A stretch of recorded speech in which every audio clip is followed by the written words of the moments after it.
Missed the tones. This never activated.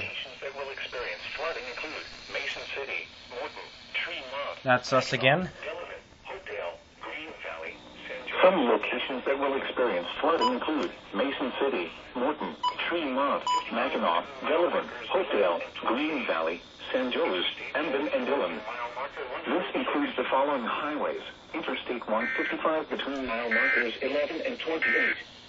Interstate 74 near mile marker 106.